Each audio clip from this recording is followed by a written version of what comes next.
কার নূর থেকে সৃষ্টি হলো সমস্ত কিছু? নবী পাকের নূর থেকে। আর ওই নূরটা কার থেকে? আল্লাহ থেকে।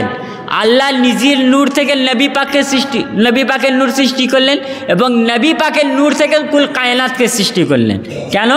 আল্লাহ তাবারক তাআলা তাজদারে কায়নাতের নূর পাক সৃষ্টি করে থেকে সমস্ত কিছু সৃষ্টি করলেন। কারণ কি? আল্লাহ তাবারক তাআলা নিজেই হাদিস পাকের মধ্যে বলছেন যে আমি নবীর পাকের নূর থেকে সমস্ত কায়নাত কেন সৃষ্টি করলাম। লাউলাহু মা খালাকতুকা ওয়ালা খালাকতুস সামা ওয়ালা আরদা। হযরত আদম আলাইহিস সালামকে আল্লাহ তাবারক তাআলা বলছেন যদি আমি হযরত মুহাম্মদ সাল্লাল্লাহু আলাইহি ওয়াসাল্লামকে সৃষ্টি করতাম তো না করতাম তাহলে আপনাকেও সৃষ্টি করতাম না, এই জমিন ও আসমানকেও সৃষ্টি করতাম না, জমিন ও আসমানকেও সৃষ্টি করতাম না যদি হযরত মুহাম্মদ মুস্তাফা সাল্লাল্লাহু আলাইহি ওয়াসাল্লামকে যদি সৃষ্টি না করতাম।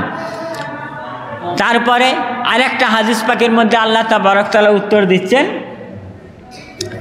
ওয়ান ইবনে আব্বাস قال أوحى الله إلى عيسى عليه السلام يا عيسى آمن بمحمد وأمر من أدركه من أمتك أن يؤمنوا به فلولا محمد ما خلقت آدم ولولا محمد ما خلقت الجنة ولا النار। যে হযরত আব্দুল্লাহ ইবনে আব্বাস বলেন যে আল্লাহ তাবারক তাআলা হযরত ঈসা আলাইহিস সালামের কাছে ওহী করলেন। ওহী করার পর বললেন হযরত ঈসা আলাইহিস সালামকে, ঈসা আপনি হযরত মুহাম্মদ মুস্তাফা সাল্লাল্লাহু আলাইহি ওয়াসাল্লামের উপর ঈমান আনেন।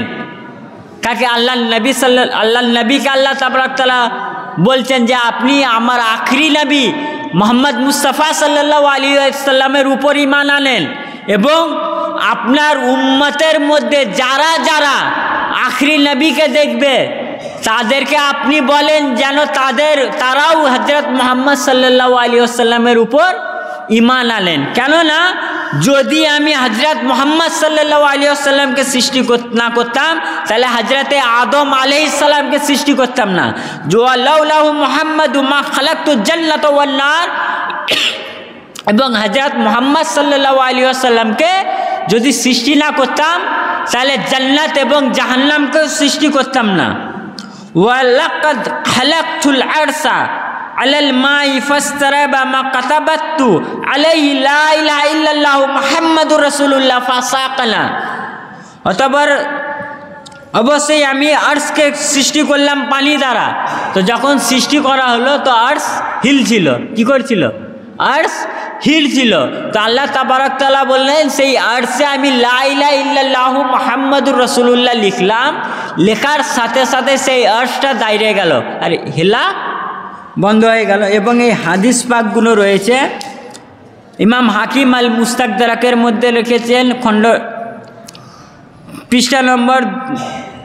নম্বর 2 পৃষ্ঠা নম্বর 631 হাদিস নম্বর 4227 মধ্যে ইমাম দেলমি মুসনাদুল ফিরদাউস খণ্ড নম্বর 5 পৃষ্ঠা নম্বর 242 মধ্যে ইমাম সুবকি সিফাউস সিকাম পৃষ্ঠা নম্বর 45 মধ্যে 12খানা কিতাবের মধ্যে এই হাদিস পাকটি রয়েছে। এবং ইমাম দেলমি রহমাতুল্লাহ আলাইহি এই হাদিস পাকের সনদকে হাসান বলেছেন এবং ইমাম হাকিম রহমাতুল্লাহ আলাইহি এই হাদিস পাকটাকে সহি বলেছেন। কোন হাদিস পাক? যেই হাদিস পাকে আল্লাহ বলছেন যে আমি হযরত মুহাম্মদ সাল্লাল্লাহু আলাইহি সাল্লামকে সৃষ্টি না করতাম তাহলে এই কুল কায়নাতকেই সৃষ্টি করতাম না। কেননা এবার বুঝুন আমার যে টপিক, কি টপিক? যে নবী পাকের নূর মুবারক হচ্ছে সমস্ত কায়নাতের রূহ, সমস্ত কায়নাতের আত্মা। কেননা ওই শরীরের কি করবেন আল্লাহ তাবারক তাআলা যার রূহটাই সৃষ্টি করা হয়নি। কার? যদি কোনো শরীর সৃষ্টি করেন এবং সেই শরীরের রূহটাই সৃষ্টি না করেন তাহলে এই শরীরটা কাজে দেবে?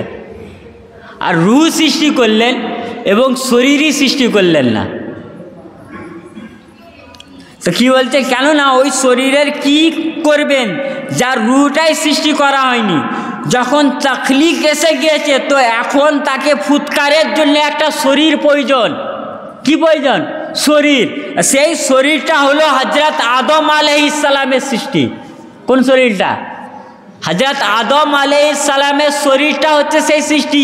যখন রূহটা সৃষ্টি করার পর হযরত আদম আলাইহিস সালামকে সৃষ্টি করলেন। সৃষ্টি করার পর রূহ ফুৎকার দিলেন। কি ফুৎকার দিলেন? আল্লাহ তাবারক তাআলা মির রুহি বলেন আমার রূহ নয়, এটা হযরত মুহাম্মদ সাল্লাল্লাহু আলাইহি ওয়াসাল্লামের নূর মুবারককে ফুৎকার করলেন। তার আগে রসুল পাকের নূরকে তৈরি করলেন, তারপরে শরীরকে তৈরি করলেন। রসুল পাকের নূর মুবারকটাই হচ্ছে রূহ। তারপরে ফুৎকার করে দিলেন এবং নূরে মুস্তাফা সাল্লাল্লাহু আলাইহি ওয়াসাল্লামকে রূহ করে কায়নাতে পাঠাবার জন্য কায়নাতকেও সৃষ্টি করে দিলেন। অতঃপর সেই রূহ থেকে মুরাদ নূরে মুহাম্মাদি সাল্লাল্লাহু আলাইহি ওয়াসাল্লাম, যার দ্বারা আদমের শরীর অর্থাৎ আলামে আসগার, কি আদম আলাইহিস সালামের শরীরটা কি আলামে আসগার, ছোট জগৎ জীবিত হলো। যতক্ষণ নাই নূর মুবারক রসুল হযরত আদম আলাইহিস সালামের শরীরে গেছে, ততক্ষণ হযরত আদম আলাইহিস সালামের শরীর মুবারক জীবিত হয়নি। ওইটাকে বলা হয় আলামে আসগার, ছোট জগৎ। মানুষের শরীরটা কি ছোট জগৎ, আর আলামে আকবর হচ্ছে মহাবিশ্বে।